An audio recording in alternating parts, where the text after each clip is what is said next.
Hi, Eliott. I thought this was the perfect backdrop since we go way back in our friendship. I was 21 years old, just a rookie reporter when I met you, and you were still a print reporter, and then we got to work together at WTVJ and then at Channel 10, and our friendship continues after all these decades. The fun is just beginning. Congratulations, Eliott. Oh, how sweet. Diana Gonzalez. Love to hear from her. Former reporter, local reporter, network reporter, and great friend. Another local legend just like this guy here. And you have covered just about everything in South Florida during your career. That includes the fascinating world of politics. Fascinating indeed. Never dull, of course, and sometimes the faces don't change all that much. You've been covering some of these same people for a while. CBS News Miami's Jim DeFede has a look at your political reporting. Ladies and gentlemen, we have an extremely peculiar situation right now. In a career in which he covered the wild and crazy of Florida politics, perhaps the moment Eliott Rodriguez is best known for came with those 11 words at the start of the 2014 governor's debate he moderated between Charlie Crist and Rick Scott. The two candidates who were invited to take part in this debate right now are not stepping up on the stage. After a few moments, Crist strolled onto the stage, but that still left one podium empty. Governor Rick Scott. Scott refused to come out because Charlie Crist's team had snuck a small fan under the podium where Crist stood. Rosemary Goudreau, I don't know, what can we say? And it was terrifying. Goudreau, the former editorial page editor for the Sun Sentinel, remembers the moment alongside Eliott like it was yesterday. I was speechless. I really didn't know what to say or what I thought. But there was Eliott. He was so calm and so confident and spoke with such authority. And it was 7 minutes. For 7 minutes that went on, and he proved himself so fast on his feet and unflappable in a moment of, like I said, that I found sheer terror. Because Eliott refused to stop, Scott eventually came out, and the debate went on, providing voters an opportunity to hear from the two candidates. And it has been that unflappable quality that has served Eliott well, because in a town like Miami, you have to be ready to deal with all sorts of characters. From Joe Carroll in the late 90s.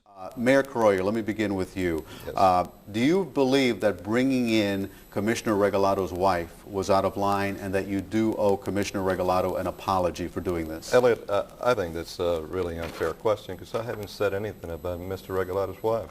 To Joe Carroll in 2025. This is a democracy. You let me speak. Stand by, Billy, everybody else, stand by. All those questions will be asked. Stand by, please. Eliott has spoken truth to power for decades. And do you believe police officers, any police officers, used excessive force during the FTAA meetings? Over his time at CBS Miami, he covered the national stories where they were happening, including the 2004 Democratic National Convention. The featured speaker Monday night, former President Bill Clinton, who wasted no time taking jabs at the Republican Party and President Bush. And election night, 2016. It's worth noting that the Jacob Javits Convention Center is a glass building which has a glass ceiling, a symbolic barrier Hillary Clinton is trying to break by becoming the first female president of the United States. He drilled down on the concerns of voters locally.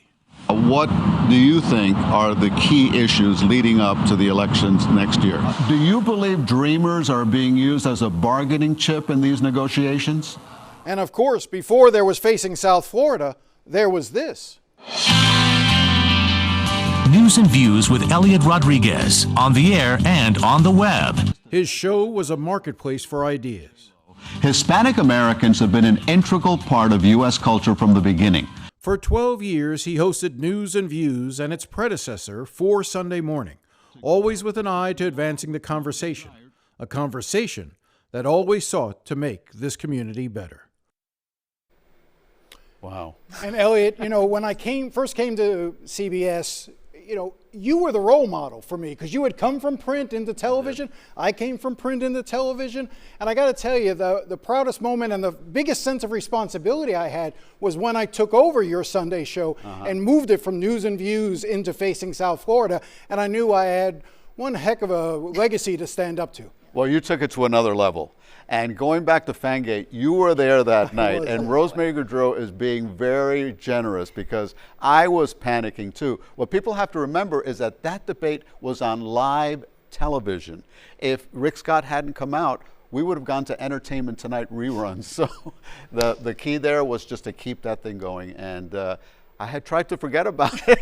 Never. You will never And live now that I'm one reliving down. it. Yep. That was wonderful. And I still have my fan signed by Charlie Crist somewhere. I was the one who got it for you. Yes, I actually you did. asked Charlie to go sign it for me because I knew that was a moment. Oh, Jim. Thank you, Jim. Really appreciate it.